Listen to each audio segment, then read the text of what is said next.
this is the first time we heard the variance had to go through the process. It's been talked that it didn't meet the variance, and it was talked about, and Ron Williams said it, and I think we all agreed that it should have been grandfathered, and it shouldn't have been a variance issue because it was a pre-existing home. And now we're hearing that it's not grandfathered, it is going to require a variance, although it was a pre-existing home. That's what I'm talking about. I never said it was a grandfather situation. The first time I ever heard about grandfathering was Friday afternoon from Ron Williams in an email. And that was the first time I ever heard about It was discussed at a previous council meeting. The only person that's not here was Ron Williams, who was here at that previous meeting. And well, hopefully you guys can, I hope you get this straightened out, because it just keeps dragging and costing more and more money and aggravation. I'm willing to do whatever I can do to make it work, but not to violate the law. So I'm understanding that we're taking out the sidewalk variance. We'll have the mortgage verbiage in there that if they get the mortgage cleared, it's a 15-foot side yard. If not, it's a 45. Masonry has to go through the variance process to the zoning board. Sanitary sewer cannot be, no lot can be built on until the sanitary sewer is provided, and a dedicated right-of-way along, we're waiting the dedicated right-of-way along that road. I don't have a problem with that. We're waiting, okay. Well, it's up to you to decide, Right. but I don't. So, Paul, so. Mayor, is it of your opinion that the masonry ordinance in this instance isn't needed, shouldn't be enforced? That was my previous understanding, but now I'm hearing a legal opinion that it's not. Were we involved in this understanding, the previous understanding? Yeah, Ron Williams stood right there and said that it was a pre-existing home and didn't feel that it would apply as a variance. And Tom, you were sitting right there and nothing was Well, said at that that just time. went right by me, I guess. I mean, it went by all of us. I mean, I spoke with Ron today and he said, yeah, he mentioned it before. I'm not denying the law, and I'm not denying what needs to be done. I'm just, it's aggravating that you hear about it again and again. It's just because of that little 5% factor, the 30 to 20%, because there's 4 and 4 divided into 100 is 25%. But I guess there would be another solution, and that is to just make the other lots on all 3 sides. That would solve that problem. No, it wouldn't. Wouldn't solve it? No, because one of 4 lots is 25% no brick, and 20% is the maximum our ordinance requires. It's a glitch. I It's a got you. glitch in it's a Yeah. glitch in the ordinance. You're right. You are correct.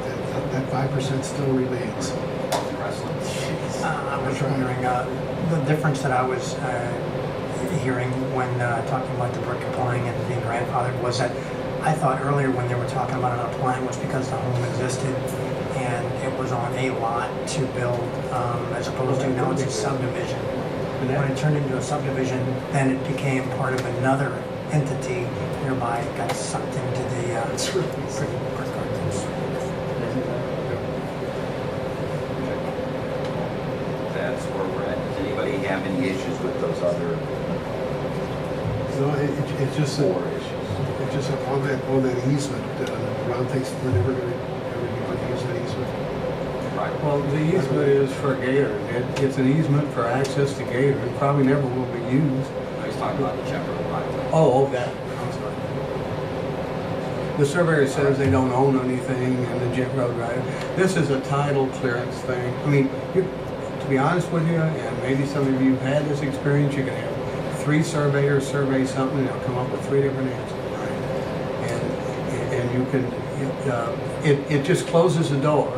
If there's anything in the title in the past that anybody could claim right away into an adjoining road, this shuts the door, cleans the title on that. Okay?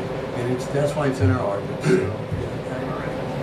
And I don't have a problem with that whatsoever. My survey just won't sign off on it. I said, I'll sign a quick claim deed. I have no interest in this road. I'll do whatever you want me to do. You know, in this whole process, I've only done what I've been told to do. I know. The brick language came directly from the city engineer. The septic system came exactly from the engineer. I mean, I've just put on this plat exactly what's been told. I've given a lot, and then, you know, as the mayor has pointed out, then all of a sudden things change, then we go back to drawing boards. And I'm happy to go through zoning, I'm happy to do what you guys want me to do, but I would love this resolved. So what I, All right, quality. You know, actually, when we had confusion in the past, there was a checklist that was developed. Is it still used?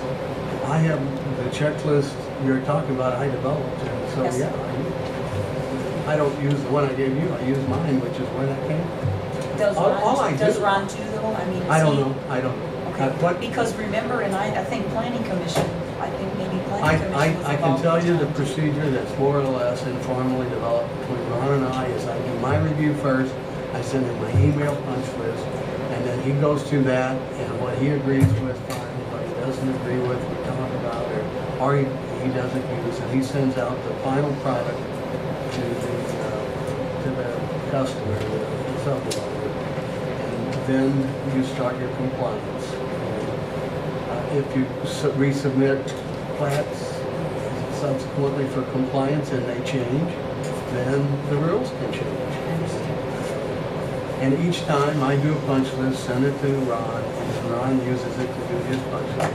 Sometimes we have meetings if he feels it's appropriate and necessary to discuss the issues and determine what needs to be done. And that's the policy and the practice that we had developed and used since Ron's days. Okay. Awesome.